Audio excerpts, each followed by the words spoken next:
पाकिस्तान और भारत के बीच में युद्ध छिड़ा हुआ है, लेकिन सोचिए ये कौन लोग हैं जो राष्ट्र से ज्यादा आपदा में अवसर खोज रहे हैं। उन तमाम लोगों की असलियत जान लेते हैं कि कौन लोग हैं। जब राष्ट्र को बचाने की बात हो रही है, जब सेना का मनोबल बढ़ाने की बात हो रही है, जब सरकार का साथ देने के लिए लोगों को एकजुट रहना चाहिए, ऐसे में देश का टीवी अखबार में बैठे जातिवादी, मनुवादी और सामंतवादी सोच के पत्रकार किस तरीके से टीआरपी के लिए हद पार कर रहे हैं, या ये कहें किसी भी स्तर तक गिरने के लिए तैयार है। वहीं दूसरी ओर बात करें बिजनेसमैन मुकेश अंबानी की, तो उन्होंने ऑपरेशन सिंदूर के ट्रेडमार्क को लेकर रजिस्ट्रेशन के लिए अप्लाई किया। सोचिए किस तरीके से बिजनेसमैन लोग भी इस आपदा को अवसर बना रहे हैं, इस युद्ध को किस तरीके से लोग मनोरंजन का जरिया समझ रहे हैं, जबकि युद्ध अगर मनोरंजन का जरिया बन जाए, उस देश के पत्रकारों से आप अंदाजा लगाइए कि वो देश किस ओर जा रहा है। जब सरकार से सवाल पूछा जाना चाहिए, जब सरकार के साथ सेना का मनोबल बढ़ाना चाहिए, देश का टीवी अखबार उनको बदनाम करने के लिए दिन रात प्रयास कर रहा है। बची कुची कसर जो है वो इस देश में बैठे मनुवादी पत्रकार कर रहे हैं। सोचिए किस तरीके से इस देश में फेक न्यूज़ का ट्रेंड चलाया जाता है, लेकिन शिकंजा कसने की जब बात होगी तो वो सिर्फ और सिर्फ सोशल मीडिया को बंद करने की होगी। अगर हम वाजिब सवाल पूछते हैं, रोटी रोजगार की बात करते हैं, संवैधानिक अधिकारों की बात करते हैं, तो सरकार कहती है कि चुप हो जाओ, हमसे सवाल मत करो। वहीं अगर टीवी अखबार के पत्रकारों की बात करें, नेशनल टेलीविज़न की बात करें, तो सोचिए अनाप शनाप मसालेदार थंबनेल के साथ वो जनता को कैसे भटकाने की कोशिश करते हैं, भ्रामक खबरें दिखाते हैं, लेकिन इस पर सरकार खामोश रहती है। जबकि भारत सरकार ने पहले ही चेतावनी दी थी कि फेक खबरों को लेके शिकंजा कसने की ज़रूरत हो सकती है, इसलिए अफवाह फैलाने से बचना चाहिए। लेकिन पत्रकार हैं जो बाज नहीं आ रहे हैं। युद्ध से बचने के लिए फेक न्यूज़ से बचें, झूठी वीडियो और तमाशेबाज टीवी अखबार से दूरी बनाएं।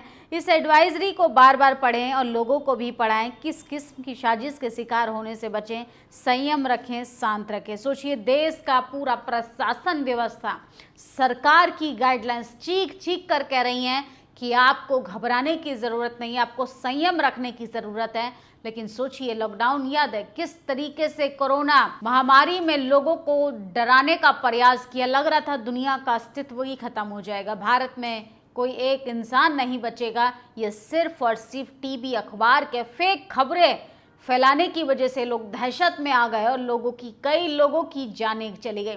वहीं वैसा ही कुछ हो रहा है इस बार। सोचिए युद्ध बॉर्डर पर हो रहा है, लेकिन देश में इस तरीके का माहौल बनाया जा रहा है, सांप्रदायिक बनाने की कोशिश की जा रही है इस युद्ध को। जब देश की सेना का मनोबल बढ़ाना चाहिए, ऐसे में देश की सेना को बदनाम करने का काम किया जा रहा है। और ऐसे देशद्रोही पत्रकारों पर तो केस बकायदा दर्ज होना चाहिए कि सरकार की गाइडलाइन के बावजूद ये लोग इस तरीके की भ्रामक खबरें फैला रहे हैं। ये जी न्यूज़ का थंबनेल देखिए, पाकिस्तान की राजधानी इस्लामाबाद पर कब्जा। जब ये हो ही चुका है तो युद्ध बंद हो सकता है। इस खबर के लिए शुक्रिया जी न्यूज़। सोचिए किस तरीके से किस स्तर तक गिर चुके हैं पत्रकार कि अपनी टीआरपी बटोरने के लिए ये लोग देश के साथ, सेना के साथ, सरकार के साथ, विपक्षी नेताओं के साथ और सबसे बड़ा धोखा तो देश की जनता के साथ करते हैं। क्या भारत सरकार, भारतीय सेना के दिशा निर्देश भारतीय टीवी चैनलों पर लागू नहीं होती? अंतर्राष्ट्रीय स्तर पर ऐसी पत्रकारिता से क्या संदेश जाता होगा? युद्ध इनके लिए टीआरपी और सनसनीखेज उन्माद के बीच अवसर की तरह मालूम होता है। आप इनके कहने पर युद्ध के लिए नाच रहे हैं। पाकिस्तान में घुसी भारतीय सेना, सोचिए क्या मैसेज जाता होगा ग्लोबली प्लेटफॉर्म पर। जब भारत की मीडिया का आकलन होता होगा, दुनिया हंसती होगी। और सोचिए किस तरीके से हमने चौथे स्तंभ को भी धूमिल करके रख दिया। इस देश की डेमोक्रेसी को बचाने के लिए सबसे ज़्यादा अहम भूमिका होती है कलम की, पत्रकार की, और उसी को बेचने का काम कर रहे हैं। इस तरीके से सनसनीखेज फेक खबरें फैलाकर पत्रकारों पर भी शिकंजा कसना चाहिए।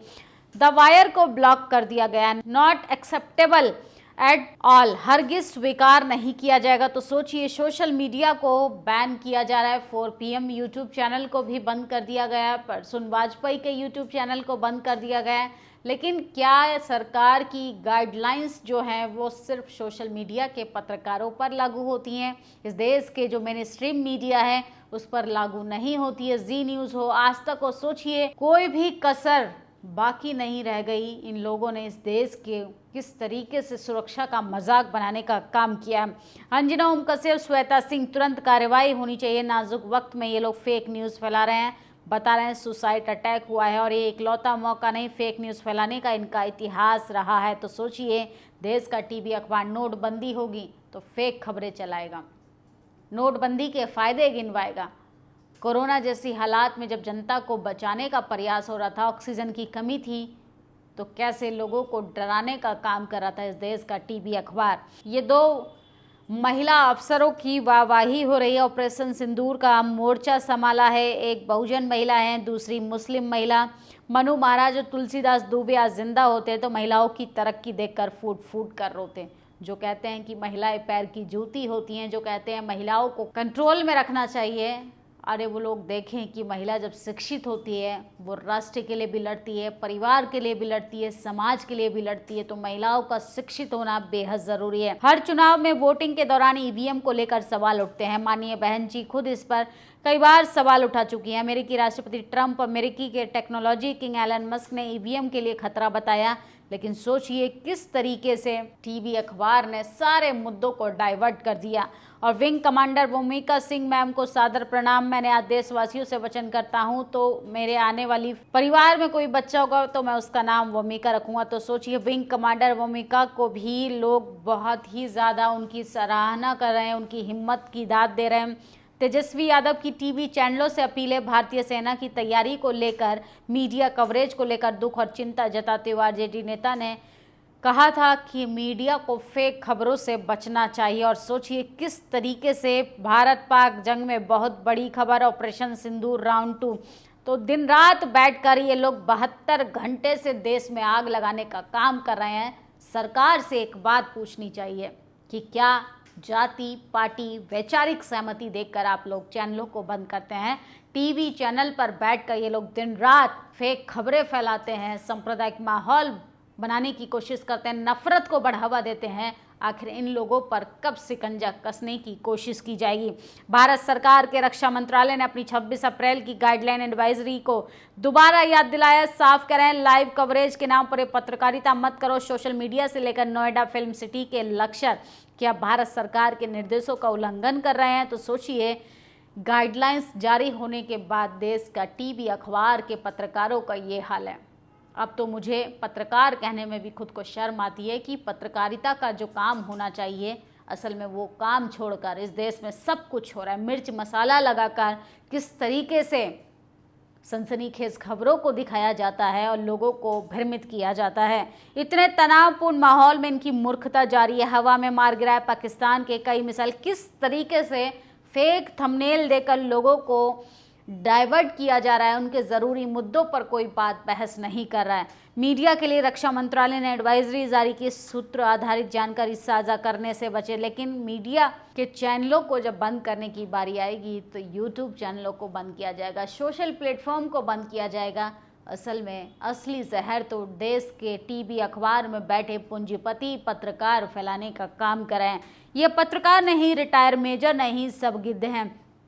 इन्हें आम नागरिक भारत के लोगों की मौतें, भारतीय सेना की मौतों पर भी शोक नहीं, गम नहीं। ये चाहते हैं कि लाशें और गिरें, न भारत की। ये सोचिए किस तरीके से लोग किरकिरी करा रहे हैं, ग्लोबल स्तर पर भारत की बेइज्जती कराने का काम कर रहे हैं। न्यूज़ नेशन ने तो जी न्यूज़ को मात दे दी। जी न्यूज़ से 2 शहर आगे निकला न्यूज़ नेशन, लेकिन न्यूज़ के लड़ाके बहादुरी से लड़ रहे हैं। जल्द ही 3 शहरों पर कब्जा कर लेंगे। तो सोचिए, आपसी मतभेद इतने हैं, आपसी कंपटीशन इतना है कि कोई भी देश का टीवी अखबार का पत्रकार इस हद तक गिरने के लिए तैयार है कि किस चैनल की कितनी टीआरपी सबसे ज़्यादा आएगी।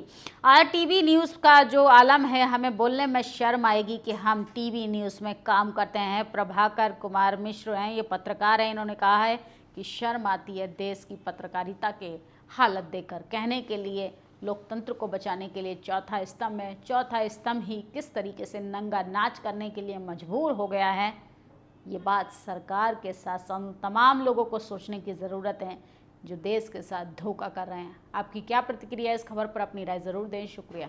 नेशनल दस्तक की आपसे गुजारिश है कि अगर इसको बचाना चाहते हैं तो नेशनल दस्तक को सब्सक्राइब करने के लिए रेड कलर के सब्सक्राइब बटन को दबाएं, फिर बेल आइकन की घंटी दबाएं।